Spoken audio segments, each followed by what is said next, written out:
señor Duverly Rodríguez Tineo, presidente del Poder Judicial, señora Rocío Barrios Alvarado, presidenta ejecutiva de INACAL, señor Pedro Angulo Arana, decano del Colegio de Abogados de Lima, autoridades y funcionarios públicos, señoras y señores, muy buenos días. Para mí es muy grato estar con ustedes esta mañana. Y en primer lugar, quiero darles la bienvenida a esta su casa que es el local de la escuela, de la nueva Escuela Nacional de Control, recientemente inaugurada hace menos de un mes. Entonces, local y infraestructura que es el sueño anhelado de la Contraloría, que después de 25 años, una obra que empezó con la gestión del señor Genaro Matute, se continuó con el señor Fuad Curi y concluyó en esta gestión. Entonces, donde vamos a reforzar las competencias y las capacidades de todos los colaboradores, funcionarios públicos. Bien, señores, el día de hoy vamos a hablar pues del soborno, una forma de corrupción.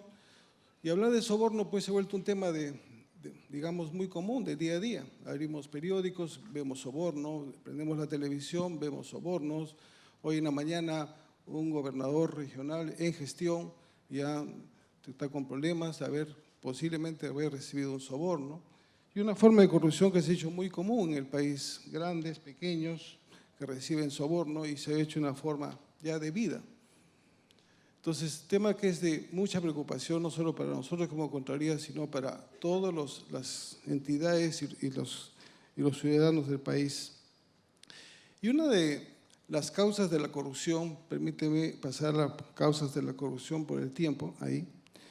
Una de las causas de la corrupción pues es, digamos, la frondosa normatividad que existe en el Estado peruano. Frondosa normatividad que limita y muchas veces a tomar una decisión. Yo escucho a veces, no tomo la decisión por miedo a la Contraloría. No toma la decisión porque a veces hay tanta normatividad. Nosotros hemos hecho un estudio donde en el país existen 600.000 normas, leyes, procedimientos, reglamentos, memorándum, oficios, que al final dicen cómo tomar o tomar una decisión. Entonces, ese es uno de los grandes problemas. Mucha normatividad, no hay una idea clara, una línea de acción clara por dónde debe caminar, en este caso, el funcionario público para tomar una decisión. Otro de los temas que tenemos es poca articulación entre instituciones. Y lo digo y lo repito en esta oportunidad también, nosotros como instituciones públicas, muy poco conversamos y compartimos información. Cada uno es dueño de su información. Esta es mi base de datos, yo no la comparto contigo. Este es mi trabajo, yo no lo comparto contigo. Entonces nos falta articular mejor nuestro trabajo del día a día. Les pongo un ejemplo muy claro. Una denuncia de repente de un soborno ingresa al Congreso, a varios congresistas de repente, el congresista lo que hace es pasarlo a la Contraloría para que lo evaluemos estas denuncias, pero también este ciudadano se ha ido a la Fiscalía, se ha ido a la Defensoría, de repente se ha ido al Ministerio donde correspondería este soborno. Entonces, las 5 instituciones estamos trabajando con la misma denuncia y nosotros, como no tenemos un sistema integrado, en este caso de denuncias, estamos pues desplegando esfuerzos por separados de manera aislada. ¿Por qué? Porque no compartimos información, porque no integramos nuestros esfuerzos. Poca transparencia para la rendición de cuentas. Un gran problema que tenemos en los servidores públicos. Se resisten a la rendición clara y precisa de la rendición de cuentas. A pesar que el reglamento dice cómo rendir las cuentas, siempre tenemos año a año los problemas de cómo rendir cuentas. Y qué importante es rendir una cuenta de manera transparente. Es de exigencia ahora de la Contraloría. Estamos recorriendo, capacitando a los funcionarios cómo rendir cuentas y si es posible ya colgar las rendiciones de cuentas de manera transparente en todos los portales de las instituciones. Y un tema muy puntual, y aprovecho acá que estoy con mi amigo Duverly, las sanciones, la impunidad. Entonces, muchos funcionarios públicos corruptos saben que los procesos en la justicia peruana son muy largos Y felicito lo que está escuchando el día de hoy del señor presidente del Poder Judicial. Van a ser plazos y periodos muy cortos y acotados con el nuevo proceso. Antes, en la Contraloría, un informe de control estaba en promedio en el sistema de justicia peruana 8 años. 8 años y no se resolvía. O sea, entre Ministerio Público, Poder Judicial. ¿En cuántos años se ha resuelto el caso, por ejemplo, del Callao, donde está el señor Curi?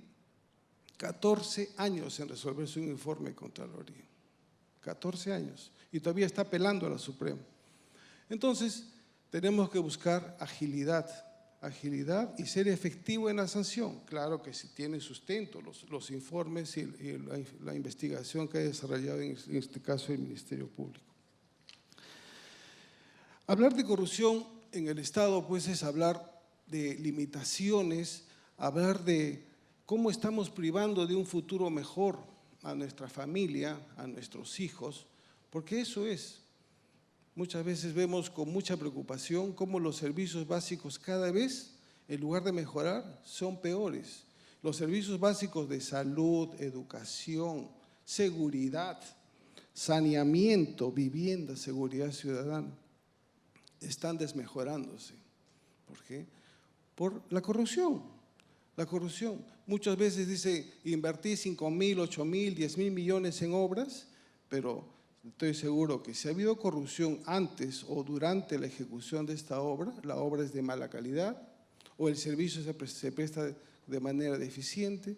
Entonces, ¿quién sufre las consecuencias? Nosotros, los ciudadanos, y de repente hasta los ciudadanos que no pueden acceder, pues, a un seguro médico familiar, a una atención privilegiada o tener un vehículo para que lo transporte, temas así.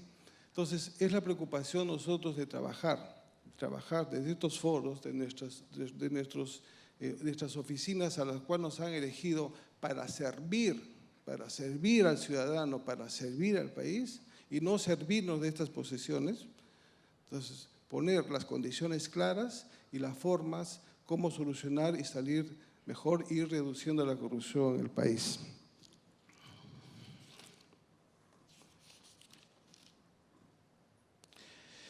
¿Qué cosa es un soborno? Consiste, pues, en dar dinero, regalos a alguien para conseguir algo y de manera ilícita. Entonces, afecta gravemente la confianza del Estado, es un delito difícil de demostrar y sancionar. Importante esto porque por medio de una auditoría, de un control, ya sea simultáneo a la parte preventiva o posterior, la auditoría de cumplimiento, no voy a poder detectar un soborno porque el soborno no pasa factura, no pasa boleta y no es una operación regular. Normalmente lo que hacemos nosotros es ver la legalidad de las operaciones, si el proceso de contratación está bien hecho, si la ejecución de la obra se ha desarrollado de acuerdo al expediente técnico, si el servicio se ha brindado adecuadamente. Pero lo que sucede acá es que nuestro trabajo se complementa con el trabajo que hace el Ministerio Público. Y un claro ejemplo es lo que estamos viendo los días de ayer y anteayer.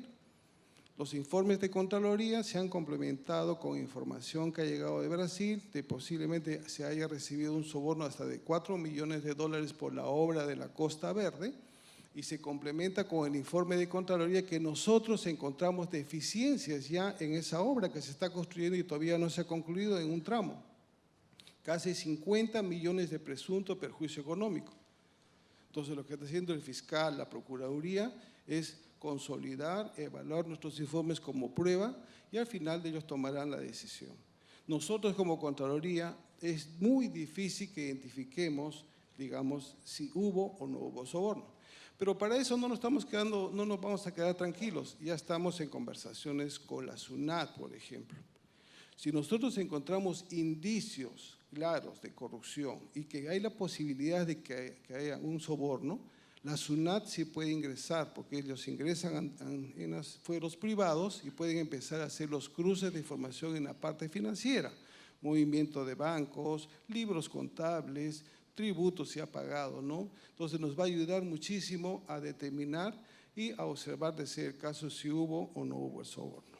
Un minuto, señor Alarcón, por favor. Muchísimas gracias. ¿Qué estamos haciendo como Contraloría? La Contraloría, entonces, en esta gestión dijimos, vamos a implementar y con mayor incidencia el control preventivo. ¿Y por qué control preventivo? Porque vamos a evitar la corrupción, evitar acompañando la gestión. Entonces, ahora, si antes hacíamos nosotros al año en todo el Sistema Nacional de Control 2.000 auditorías, ahora de repente vamos a hacer 1.500 auditorías, pero en control preventivo de repente vamos a hacer 10.000 acompañamientos. 10.000 acompañamientos que van a permitir evitar que se tome una mala decisión, evitar una posible corrupción. ¿Por qué? Porque yo voy a acompañar, por ejemplo, en el caso de las obras, desde los actos preparatorios. ¿Hay la necesidad? Sí hay la necesidad. A ver, vamos a revisar las bases. El proceso de contratación, cómo se está llevando adelante. El acto público, estaremos presentes. Entonces, ese acompañamiento va a ser muy importante y ahí vamos a evitar y tratar de reducir la corrupción en el tiempo. Muy bien, yo complemento en la segunda parte. Muchísimas gracias, señor Alarcón. La verdad, si hablamos de liderar la lucha ante la corrupción, nosotros siempre asumimos esa responsabilidad y la estamos haciendo. Y cuando hago mis comentarios, lo hago es que este trabajo lo tenemos que hacer de manera pues articulada, ¿no? Solo la Contraloría no puede lograr los objetivos. Nuestros productos son informes de control, hacer auditorías, informes de control, Fiscalía, Ministerio de Fiscalía y Poder Judicial. Y otras entidades relacionadas con el tema. Pero creo que el tema acá que nos trae el día de hoy, pues la prevención, la 37.001, ¿no? La prevención antisoborno. Y en esa línea de la prevención, como les comentaba en mi presentación inicial, la Contraloría viene pues apostando a ello, ¿no? Acompañar, ya no ser el policía, que antes lo miraban al auditor como el policía, ya viene, los de Contraloría vienen a molestar, a fregar acá, ¿no? Ahora el auditor quiere ser tu amigo, el que quiere colaborar contigo a que hagas bien las cosas. ¿Por qué? Porque te voy a acompañar. Y si estás haciendo mal, te voy a comunicar los riesgos que tienes que corregirlo. Y si corriges, vas a hacer bien las cosas. Al final se va a concluir bien con el proceso. Les comentaba al grupo de funcionarios que estábamos en antesala, cuando empezamos esta nueva gestión, ¿qué nos propusimos y vimos el escenario, ¿no? Tenemos jefes de OSI, tema que lo ha comentado Berlín, en entidades que al año gastan 20, 30 millones. Y hay grandes megaproyectos como gasoducto, línea 2 del metro, refinería Talara, panamericanos, chincheros, que fácilmente exceden los 100, los 200 y 500 y miles de millones de dólares. Entonces, ¿le ponemos una oficina de control a este proyecto? No. Mejor pongámosles una comisión que los acompañe en la ejecución del proyecto. Y esta comisión de especialistas le van a decir en el camino, estás implementando bien tu expediente técnico, los detalles, hay que corregir estos temas, estás atrasado, oye, subsana bien, levanta estas interferencias para que avance la obra. Generó un poco de ruido y malestar en un grupo, específicamente el lado empresarial, pero ¿qué ha pasado? Que el tiempo nos ha dado la razón. Y ahora que están solicitando a la Contraloría que los acompañe no solamente en los megaproyectos, ahora en todos los megaproyectos, en todos los proyectos que tiene el Ejecutivo. Pero yo le he dicho al Ministro de Economía, tú me pides que te acompañe en todos los proyectos, por ejemplo, de saneamiento, agua para todos. Has desembolsado hasta el momento ya casi 4.000 millones, pero destina un presupuesto para control, porque la capacidad operativa de la Contraloría no es ilimitada. Ingenieros es un recurso bastante limitado, la verdad. La especialización, tenemos problemas para conseguir los especialistas. He tenido que recurrir y decirle, MEF, si quieres que te acompañe para lo que quede del año, necesito 13 millones y medio de soles, 13 millones y medio, que no significa, ni siquiera es el 0.4% o 3% del total del presupuesto desembolsado. Estoy tramitando, estoy pasando mi sombrero para decirle, dame esa plata para acompañarte, para hacer el control preventivo. Y ahí va el comentario, porque falta que la Contraloría, se dice que es autónomo, independiente. No, señores, yo dependo, no, la Contraloría también depende del Ejecutivo, el presupuesto es aprobado por el Ejecutivo y estamos pasando el sombrero para que nos den recursos para acompañarnos en estos procesos. Tema del desastre. Lamentablemente, el norte del país, devastado, las lluvias, huaicos todos los días. Nosotros desde noviembre del año pasado ya pasamos oficios, notas de prensa comunicamos, indicando viene temporada de huaicos, medidas de prevención. Señores alcaldes, limpien las zonas donde normalmente ingresa el agua, hagan la descolmatación de los ríos. Muchos hicieron caso, pero otros no, como el de Chosica, por ejemplo, no hizo caso.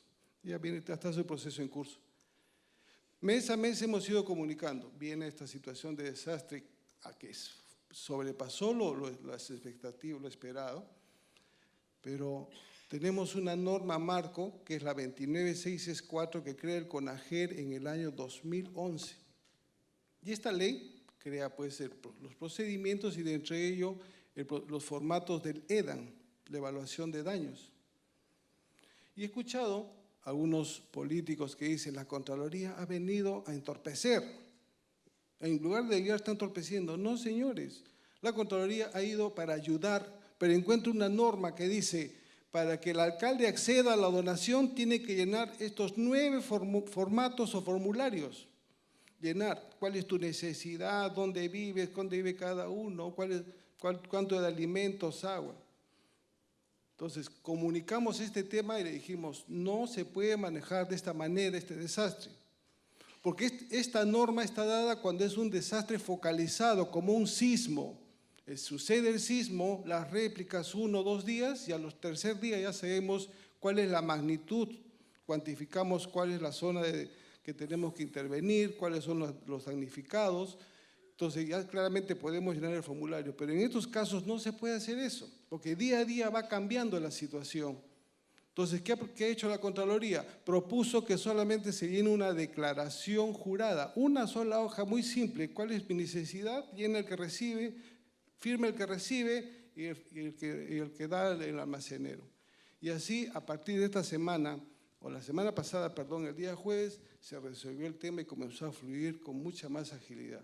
La Contraloría en este momento tiene en todo el norte del país casi 500 auditores distribuidos, que están viendo que fluyan las donaciones, que la donación llegue al que necesita, porque ya hemos encontrado gente que está almacenando las cosas mal, estamos inmediatamente con la Fiscalía denunciando.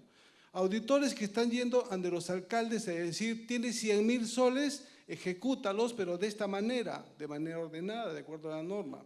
Porque también ya hay denuncias, ya hay 2 en la Fiscalía que quisieron pasarse de vivos, ya están denunciados en la Fiscalía.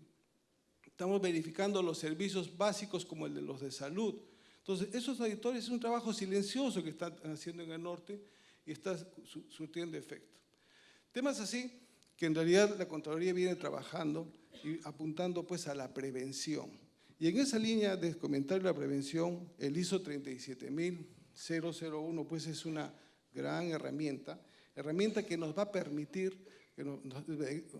va a ser de una gran ayuda para nosotros en la Contraloría, ¿no? Ver que todas las entidades, en este caso públicas y también las privadas, pues implementen sus medidas, sus puntos, donde debe tener especial atención para evitar el soborno. Bien, y por ello, al final yo concluyo que la aplicación de la norma 37001 en la realidad peruana permitirá la generación de un estándar de identificación, evaluación, control, disminución de riesgos, pudiendo ser utilizada como una alternativa para realizar cambios en las organizaciones peruanas, tanto públicas como privadas. Y en el caso específico de la Contraloría, nosotros seguiremos y nos comprometemos a impulsar la cultura de la prevención, la integridad, transparencia, cumplimiento y rendición de cuentas, apostando a ello, con el único fin e intención de ir reduciendo la corrupción. Se habla que el Perú pierde al año 12.000 millones y cuando nosotros empezamos a analizar en detalle el sustento de esta cifra, en realidad lo que hemos hecho es extrapolar cuánto es el cálculo del Banco Mundial y se calculó con el Perú, el PBI, se estimó en 12.000. En esta gestión en la Contraloría hemos contratado a los especialistas que nos están analizando para que determinen cuánto es lo que en realidad pierde el Perú, pero que me lo sustenten, pero no para tenerlo en mi base de datos, en mi biblioteca, no, para comprometernos que esa cifra sustentada año a año la tenemos que ir reduciendo. Y cuando rinda cuentas al país, al ciudadano, decir, en el año 2017 se redujo la corrupción en este porcentaje. Entonces, como le dije al inicio, todo este trabajo articulado, coordinado entre instituciones y de manera también asociada con ustedes, los ciudadanos, el periodismo, lo hacemos solo con la única intención de que el futuro del país, nuestros hijos, gocen de mejores condiciones de vida. Muchas gracias. A usted las gracias, señor Alarcón.